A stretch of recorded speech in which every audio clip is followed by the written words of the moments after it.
Si ça vous regarde, ça nous regarde. Bonjour à toutes et à tous et bienvenue dans votre émission de société. Après une première émission en décembre dernier sur le marché de l'immobilier dans notre département, nous nous intéressons cette semaine à l'accession à la propriété. Divers organismes proposent divers dispositifs d'accompagnement afin de permettre au plus grand nombre de devenir propriétaires, dont bien sûr aux foyers à revenus modestes. L'occasion également de faire un point sur le dispositif Action Cœur de Ville, aide à la rénovation et donc à l'accession de logements en centre-ville d'Épinal et Saint-Dié-des-Vosges. On parle de tout cela avec nos trois invités. Caroline Perriot, bonjour. Bonjour. Vous êtes la directrice Grand Est d'Action Logement. Merci d'être avec nous sur ce plateau. Thierry Dubroca, bonjour. Bonjour. Président du directoire de Néobilis, une filiale de Vogelis, dont on connaît quelques affiches sur l'ensemble de notre département. Et enfin, Elisabeth Tasseron, bonjour. Bonjour. Adjointe au maire d'Épinal, en charge du logement.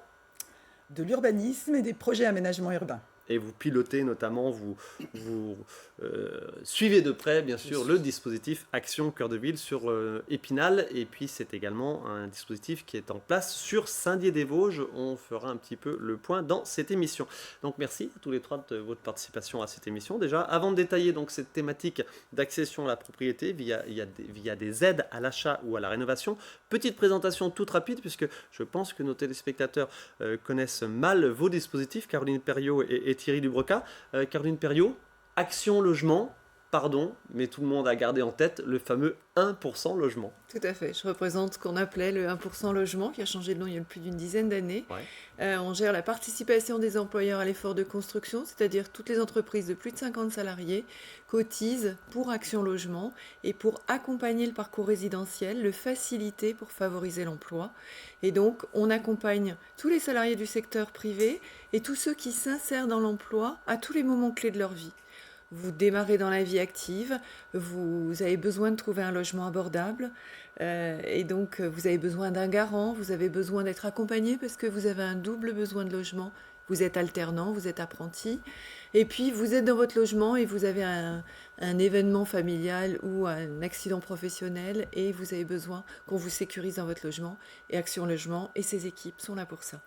Action Logement, dont la punchline est faciliter le logement pour favoriser l'emploi. Et on l'a bien compris, vous faites plein de choses Oui. à divers moments de la vie d'un locataire ou d'un propriétaire. Alors on peut soit vous contacter directement ou alors vous intervenez en backstage auprès de dispositifs, par exemple comme Action Cœur de Ville, dont on va parler au cours de cette émission. Merci beaucoup pour cette présentation toute succincte, parce qu'il y a beaucoup de choses à dire avec Action Logement. Thierry Dubroca, Néobilis, qu'est-ce que c'est ? Alors Néobilis, c'est une coopérative HLM en charge en fait, donc filiale du groupe de Vogelis, pardon. Vogelis, on le rappelle, Vogelis, principal bailleur social du département. Et donc en charge du développement de l'accession sécurisée ou l'accession sociale aussi, que l'on peut dire, l'accession donc à la propriété par le biais de dispositifs, notamment le PSLA, donc le prêt social locatif accession, que l'on aura sûrement l'occasion de développer. Eh bien, qu'on va développer tout de suite. On précise, je me permets ce que c'est toujours important, histoire d'avoir une belle photographie de notre département et des choses qui se font. Donc, Vogelis, le premier bailleur sur notre département, avec combien de logements gérés ? 16 500 à peu près. 16 500. Et puis derrière, Elisabeth Lasseron, Épinal Habitat. Donc, sur Épinal et sa proche périphérie, combien de logements ? Quelques-uns. Oui, on va dire. Voilà. Je pense qu'il y en avait à peu près 5 500. J'aurais dit 7 000, moi. Mais, alors, allez, voilà. On va dire 7 000. Je m'avance peut-être, mais il me semble que c'est 7 000. Oui. Et on pense aussi, évidemment, du côté de la Déodacie, au Toit Vosgien, qui est le bailleur social. Vous êtes aussi présent, bien sûr, Vogelis est présent sur Épinal et Saint-Dié, mais voilà, le Toit Vosgien, le bailleur social qui intervient le plus sur la Déodacie, notamment jusqu'à Gérardmer et bien sûr à Saint-Dié-des-Vosges. Voilà, c'est juste une petite présentation, puisqu'on va parler d'accession à la propriété, on va parler de logement social. Alors justement, Thierry Dubroca, vous nous avez parlé du PSLA, le prêt social location accession. J'ai envie de dire un gros morceau quand on parle d'accession sociale à la propriété. Caroline Perriot, qu'est-ce que c'est que le PSLA ? C'est le prêt social locatif aidé. C'est un prêt qui est accordé aux bailleurs pour leur permettre de fabriquer des logements en accession sociale. une partie locative. En fait, les futurs accédants à la propriété rentrent dans le logement, ils ont une partie locative et à un moment, ils lèvent l'option et ça leur permet d'acheter leur logement et d'acquérir leur logement. D'accord. Alors, c'est un petit historique de ce dispositif. C'est vieux, c'est récent. Alors, c'est un dispositif qui est rentré en vigueur en 84. D'accord. Mais on a le Alors- sentiment que ça monte en puissance. Alors, ça monte en puissance, oui, et surtout dans le Grand Est, puisque il y avait très peu, en fait, d'opérations qui se faisaient dans le Grand Est D'accord. historiquement. Et depuis, on va dire, 10-15 ans maintenant, c'est effectivement un dispositif qui se généralise. Alors, Thierry Dubroca, détaillez-nous cela. Alors, Phase locative, locative et phase acquisitive, on appelle ça. voilà, comme l'a très bien dit Caroline, effectivement, il y a deux phases dans cette. En fait, c'est une accession, on va dire, aidée, on va dire sécurisée, et on va dire progressive. J'aime bien ces mots. Et j'aime bien aussi le mot de remettre.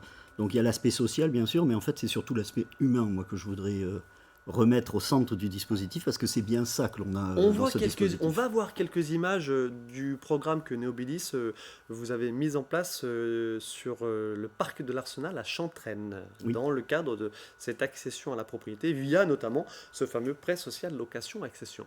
Voilà, tout à fait. Et oui, donc là, on voit effectivement les individuels qui ont été livrés en 2021. Je pense que c'est des logements, on va dire. L'idée, c'est d'avoir, comment dire, quand on remet l'humain au centre du dispositif, ce que je veux dire, c'est qu'effectivement, on fait tout pour ne pas mettre dans l'inconfort, en fait, le futur client accédant locataire. Donc, de multiples façons. La première des choses, c'est le portage de l'opération. Pendant la construction de l'opération, le locataire accédant ou le réservataire n'a pas on va dire, à débourser de charges supplémentaires pour accéder à son logement, pour construire le logement. Ça, c'est Néobilis qui s'en occupe. Et il ne paye que son loyer pendant cette phase-là, jusqu'au moment où on lui donne les clés. Ça, c'est le premier dispositif pour moi de sécurisation et de prise en compte du client et des problématiques du client, parce qu'une double charge pourrait être effectivement mettre dans l'inconfort. Deuxième dispositif, la TVA à 5,5, c'est-à-dire une TVA à taux réduit finalement, sur le prix de vente du logement, associé aussi à des frais de notaire qui sont réduits. Donc ça aussi, c'est quelque chose qui pèse sur le prix, et aujourd'hui, on sait bien encore ce que ça peut valoir, on va dire. Et puis, il y a le dispositif de la TFPB, la taxe foncière sur les produits bâtis. On a une exonération pendant 15 ans, à partir du moment où le logement est terminé. On a 15 ans d'exonération de taxe foncière sur les produits bâtis. Donc là encore, ça représente une sacrée aide, on va le dire, pour l'accession. Voilà les dispositifs, on va dire, d'une façon générale, qu'a mis l'État en place. Et à cela, on rajoute, et là ça rassure à la fois le banquier et à la fois le client accédant, on rajoute les garanties de rachat et de relogement. C'est-à-dire que s'il arrive par hasard, on va dire, un accident de la vie, ce qu'on appelle un accident de la vie, c'est-à-dire une mobilité supérieure, par exemple, une mobilité professionnelle, supérieure à 70 km, mais aussi une séparation, une maladie invalidante, eh bien on peut faire agir effectivement dans le cadre du contrat, quelque chose qui est normé depuis le départ. On peut faire intervenir et demander à ce que Néobilis rachète le logement et reloge la personne dans un logement donc en location dans le cas d'espèce. D'accord. Caroline Perriot, tout ça évidemment dépend de plafond de ressources. Oui. Vous avez le détail ou pas? Pardon, Des plafonds, là, non. Non, bon, grosso modo, évidemment, c'est classique. Oui, Plafond tout de à ressources fait. pour une personne, deux Je personnes. pense que monsieur Ouais, Lézard- je pourrais moi rajouter que en zone B2 par exemple. Alors, la zone B2 parce qu'il faut savoir que nationalement l'État aime bien définir les choses. Et les Vosges, nous sommes en... Alors, tout dépend. Pour 90%, 93%, les Vosges sont en zone C. Ouais. Et on va dire, il y a 5% du territoire, donc Épinal en fait partie. Et en zone B2, donc, on va dire, qui commence à être des zones qui sont, on va dire, définies comme tendues au niveau de l'État, en tout cas reconnues comme tendues, qui commencent à être tendues. Qui commence à être Qui tendu. commence à Voilà, être on va en tendu parler. parce qu'effectivement, vous avez la zone A, la zone B1 et la zone B2. Donc effectivement, on commence, et la zone C, bien sûr, qui est le plus détendu de ce que l'on peut faire. Donc dans cette zone en B2, si vous êtes seul, vous avez un plafond de revenu sur le revenu fiscal de référence à N-2, donc ce qui est aussi important dans le dispositif. À N-2, c'est 27 000 euros. D'accord. Pour un couple, c'est 36 000. Donc vous voyez, ça reste quand même, on va dire que 2/3 de la population aujourd'hui peut prétendre, on va dire, et dans les plafonds de revenus et dans les plafonds de ressources, pardon, pour prétendre à accéder à la propriété. On répète, 26 000 euros, 27 000 euros pour une personne seule, 36 000 euros grosso modo, hein, Oui, oui. pour un couple. Caroline Perriot, Action Logement, c'est une grosse partie de son activité, ça, le prêt, pardon, je vais y arriver, le prêt social location accession. Alors, on intervient, nous, pour accompagner la phase acquisitive Ouais. et donc en pré-accession. Et on accompagne tous les types d'accession, que ce soit dans le neuf, dont l'accession sociale à la propriété, mais on accompagne aussi d'autres dispositifs, la vente HLM, quand on acquiert son logement HLM qu'on occupe, et puis des logements qui ne sont pas encore produits dans les Vosges, mais qui le seront peut-être dans les années à venir, ce qu'on appelle en bail réel solidaire, qui est un nouveau mode d'acquisition qui dissocie le foncier et l'usage du logement. Et donc ça permet d'acquérir la propriété dans des conditions de marché très intéressantes. On va en parler, ça, parce que je veux Ouais. dire, c'est un peu le dernier né, même s'il Tout à a fait. déjà quelques années, des dispositifs de facilité à l'accession, de facilité à la propriété. Donc le bail Réel Réel solidaire. solidaire. le bail, le BSR, BRS. bail réel solidaire. C'est tout récent, c'est de 2015. Oui. Dans nos départements, vous l'avez dit, donc on n'est pas encore éligible, mais on pourrait le devenir. Mais ça peut intéresser peut-être des Vosgiens qui souhaiteraient, ou pour des mutations professionnelles, qui seraient amenés à s'installer sur des grandes villes, Metz, Nancy, j'imagine, Strasbourg, qui doivent être en zone tendue. Ça, c'est super intéressant comme dispositif. Tout à fait, ça doit être porté par un office foncier solidaire et il se crée depuis 2 ans des offices fonciers solidaires un peu partout en France et notamment en Lorraine. Il s'est créé au 31 décembre 2022 un office foncier solidaire qui traitera des problématiques de la Lorraine. Donc l'accédant ou primo-accédant, mais on va pas parler de primo-accédant, parce que tout ce dont on est en train de parler, généralement, c'est pas que pour les primo-accédants, Oui. Dites-moi si je me trompe. Oui. On va dire les accédants futurs à la accédants. propriété, Ah oui, quand même. ils n'achètent que les murs et Tout pas à le sol. fait. Hein. Oui, tout à fait. Et donc, ils achètent les murs et pas le sol, et l'Office foncier solidaire porte le foncier, ce qui permet à l'accédant d'avoir une baisse de 15 à 20% par rapport au prix d'un logement classique. À quel moment l'accédant devient-il propriétaire du sol?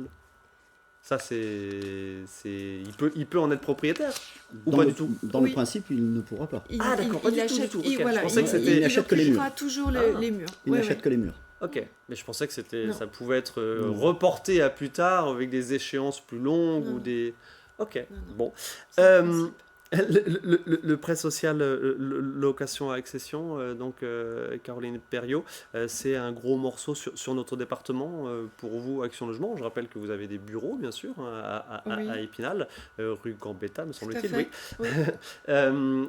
Quel dynamisme ce dispositif a-t-il en ce moment, dans le sens Alors, le où alors dynamisme, il faut qu'il y ait, on l'a bien compris, un promoteur, notamment comme Néobilis, qui propose ce type de logement, mais voilà, avec le contexte de hausse des taux aujourd'hui, en ce moment, et puis le coût de la construction qui augmente, forcément, on se dit que, et puis le coût de la vie qui augmente, forcément, on se dit qu'il peut y avoir une attente forte des habitants.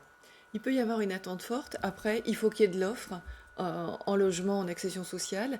L'an dernier, on est intervenu pour 18 familles qui ont acquis leur logement grâce à ces dispositifs. Et donc, ça vous donne une idée par rapport à l'ensemble des aides pour accompagner les salariés. Sur la CA d'Épinal, on a accompagné La 300 communauté d'agglomération. Voilà, la communauté d'agglomération, on a accompagné 351 familles et dont ces 18 personnes pour acheter leur logement en accession sociale. D'accord. Donc ça vous donne un petit peu une idée. Maintenant, c'est sûr que dans un contexte d'inflation, comme on le connaît, et de hausse des taux, Le marché, comment va se comporter le marché dans les mois qui viennent? C'est une question qu'on se pose, hein.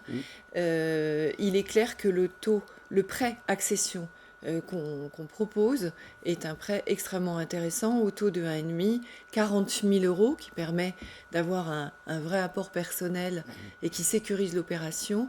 40 000 euros au taux de 1,5, sans frais de dossier et sur une durée de jusqu'à 25 ans. Donc c'est un dispositif très intéressant. 40 000 euros, 1,5%, on va retenir ça. Elisabeth Lasseron, quel regard l'élu que vous êtes de la ville d'Épinal porte sur ce type de dispositif? Après, on va détailler, revenir sur Épinal au cœur avec vous.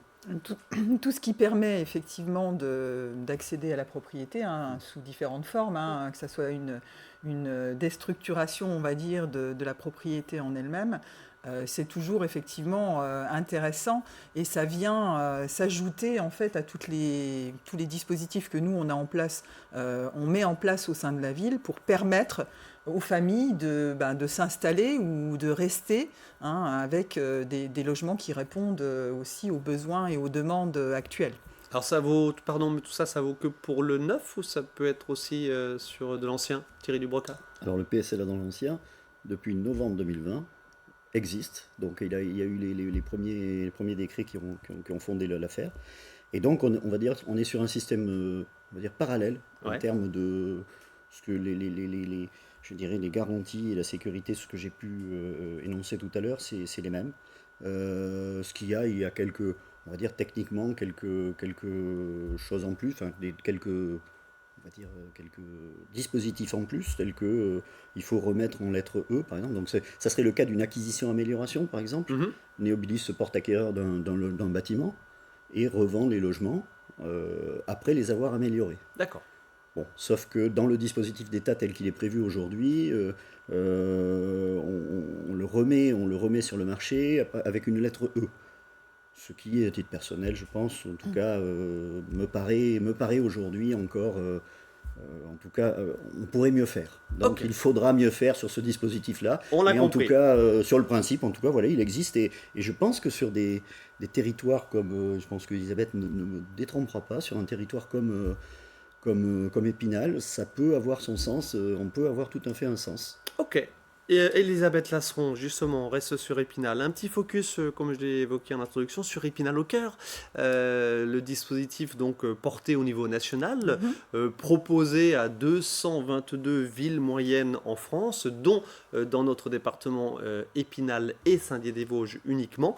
On voit quelques images d'une visite récente dans le centre-ville. Là, c'était une visite principalement d'immeubles, puisque voilà, il y a des friches, des immeubles en friche, hein, toujours en centre-ville d'Épinal, et le dispositif Épinal au cœur peut permettre de réhabiliter ces friches. Où en est-on aujourd'hui ?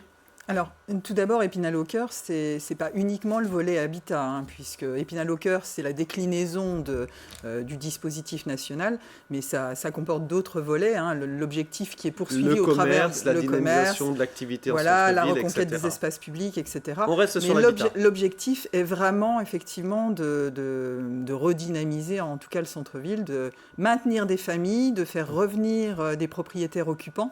Voilà, et avec de l'habitat qui répondent, je le disais, aux besoins actuels, hein. On voit, et la crise du Covid étant passée par là, on est sur des familles ou des ménages qui demandent un extérieur, qui veulent un stationnement, voilà. Et puis, il faut aussi adapter tout à fait l'offre à la demande. Alors, le dispositif aujourd'hui... Ne serait-ce que la taille des pièces, la taille des logements, parce qu'on avait, notamment en centre-ville, on a beaucoup de vacances. On avait beaucoup de vacances quand on a démarré effectivement ce dispositif en 2018. Hein.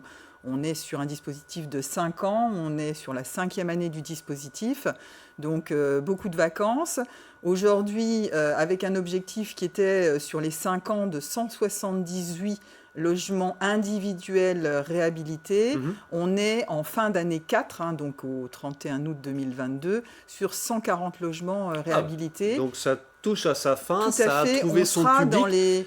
On sera dans les objectifs, voire au-delà, sur le logement individuel. Les bénéficiaires, ce sont tant des particuliers comme tout un chacun, que des investisseurs. Alors, on a des investisseurs, puisque sur les 140 logements, Donc on a 30 immeubles entiers qui ont été réhabilités. D'accord. Donc beaucoup de bailleurs. Donc on a à la fois effectivement des propriétaires occupants, mais on a aussi effectivement des investisseurs qui remettent sur le marché des logements qui sont tout à fait conformes aux règles. On parlait d'étiquette énergétique. L'objectif, c'est aussi d'avoir des logements en locatif avec une étiquette énergétique qui soit dans les clous, puisqu'on sait que prochainement, un certain nombre de logements qui ne répondront plus à ces exigences, les fameuses passoires thermiques, ne pourront plus être louées. Elles ne peuvent déjà plus l'être depuis le 1er janvier 2023.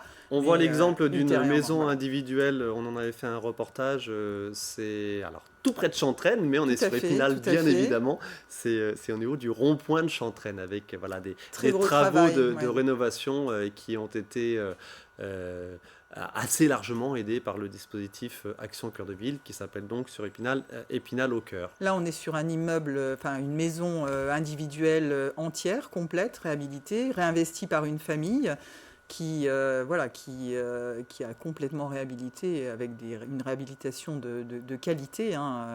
Et assez lourde. Assez lourde, oui. Il y a eu des créations de pièces, de sanitaires. Donc on est vraiment effectivement sur de la belle réhabilitation. On ne se détaille pas les montants, mais évidemment les aides sont importantes. Les aides sont importantes. Aujourd'hui, on est à plus de 3 millions d'aides sur le dispositif Épinal au cœur. Et on parle d'aide, mais on parle aussi de travail pour les entreprises, puisque ces aides, ça représente quand même plus de 6 millions d'euros de travaux, et ce sont des entreprises majoritairement installées sur la communauté d'agglomération d'Épinal qui interviennent sur les rénovations. Caroline Perriot, je vous vois opiner de la tête, évidemment. Oui. Vous accompagnez la ville d'Épinal dans ce dispositif. Alors, je répète, Épinal sur l'hypercentre et puis Saint-Dié-des-Vosges. Une petite digression sur Saint-Dié-des-Vosges. Ils en sont pareils, grosso modo, entre 100 et 150 logements à accompagner pour une enveloppe de la ville, vraiment spécifique ville, de 350 000 € qui sont destinés donc à accompagner les propriétaires ou les bailleurs, investisseurs privés pour rénover des logements. Caroline Perriot. Le groupe Action Logement soutient le programme Action Cœur de Ville, les 222 villes au niveau national qui ont été sélectionnées pour ce programme de revitalisation. C'est à aujourd'hui 1,4 milliard d'engagements financiers fermes qui ont permis de rénover 2000 bâtiments et de remettre 25 000 logements du parc ancien dans le circuit de location. Et pour la ville d'Épinal, qui fait partie de ce programme, aujourd'hui c'est plus de 13 millions 3, dont 4 millions en subventions, qui vont permettre de remettre sur le marché plus de 150 logements. Donc c'est extrêmement intéressant. Ça vient aussi dans une stratégie de refaire la ville sur la ville. On remet à disposition du logement qui est bien inséré, qui est près des écoles, qui est près des services. En l'adaptant. On le modernise et on répond, comme l'a dit Madame Lasseron, on remet à disposition des logements qui sont fonctionnels, qui sont complètement révisés, remis au goût du jour et qui ont toutes les aménités. On ouvre des extérieurs, on amène des cages d'escalier, des cages d'ascenseur et on propose du stationnement quand c'est possible, bien évidemment, mais vraiment très très beau logement. Et nous, ça nous permet d'offrir une offre de logement atypique, abordable et vraiment bien située pour les salariés du secteur et des entreprises du secteur. Avec évidemment des coûts de consommation, notamment sur l'énergie, qui sont à la baisse plus les années passent, plus les techniques évidemment de travaux, de rénovation et d'isolation sont efficientes. On arrive déjà au terme de cette émission, c'est incroyable, ça passe tellement vite. Thierry Dubroca, je souhaiterais quand même qu'on voit quelques images si vous voulez bien. C'est juste une projection d'architecte d'un projet que vous accompagnez, notamment évidemment en collaboration avec la ville d'Épinal, à rue Maréchal-Lyotet, là c'est juste à côté, c'était une friche bâtiment toit en shed, c'était le garage Samsung, voilà. Et juste derrière vous allez sortir quelque chose de terre. Voilà, il y avait à peu près 4000 m², alors on ne s'imagine pas effectivement en passant rue Maréchal-Lyotet, il y a à peu près 4000 m² de foncier là, disponible, donc on s'associe on va dire avec le promoteur Novalis pour proposer des logements en accession à la propriété. Donc il y en aura 22 logements en cœur d'îlot. Donc c'est une résidence, on dira, qui a tous les avantages, on va dire, du centre-ville. Et quand on parlait de reconstruire la ville sur la ville, on est vraiment là dans dans le cœur du dispositif, notamment le zéro artificialisation nette. Aujourd'hui, on est vraiment là dans ce type d'action lorsqu'on fait ça, puisque effectivement c'est quelque chose qui est déjà construit, qui est déjà bâti, et on va remettre à zéro, démolir, on va dire expurger tout ce qui peut être un peu ingrat au niveau de la construction, et puis reconstruire là une belle résidence. Donc, Elisabeth Lasson, le regard de la ville sur ce projet? C'est un très beau projet. On avait quand même une friche. Une vingtaine de logements, on y perçoit déjà 9. Voilà, on avait quand même une friche à cet endroit-là depuis plusieurs années. Alors c'est un très beau projet. Comme ça a été dit, effectivement, ça permet d'avoir de l'accession à la propriété en centre-ville, avec effectivement on imagine qu'il va y avoir également des seniors qui vont s'intéresser effectivement à ce sujet. Ça me permet de dire que le volet senior est quand même un volet très important dans la reconquête de l'habitat et dans le maintien aussi des seniors en centre-ville. Et raison pour laquelle la ville, dès qu'elle le peut, accompagne et a accompagné notamment l'installation d'ascenseurs dans les immeubles anciens, ce qui permet effectivement d'avoir des appartements en étage, en centre-ville, qui peuvent être accessibles et qui restent accessibles aux seniors. Énormément de choses à dire, mais on arrive déjà au terme de cette émission. Énormément. Merci à tous les trois de votre participation à cette émission sur l'accession à la propriété. On vous a parlé du PSLA, le prêt social location accession, dont les foyers à faible revenu ont facilement accès, donc pour pouvoir être propriétaire de son logement. Caroline Perriot, je permets de relancer nos téléspectateurs et d'aller sur votre site internet d'Action Logement. Énormément de choses, énormément d'actions, tant auprès directement de vous qu'auprès d'organismes partenaires comme un promoteur immobilier comme Néobilis ou les communautés de communes ou communautés d'agglomération ou communes pour des aides diverses et variées. Action Logement, il y a vraiment énormément de choses super intéressantes. Merci, bonne continuation à tous les trois et on se revoit bientôt sur le terrain. Merci à vous de votre attention, on se retrouve la semaine prochaine pour une nouvelle émission.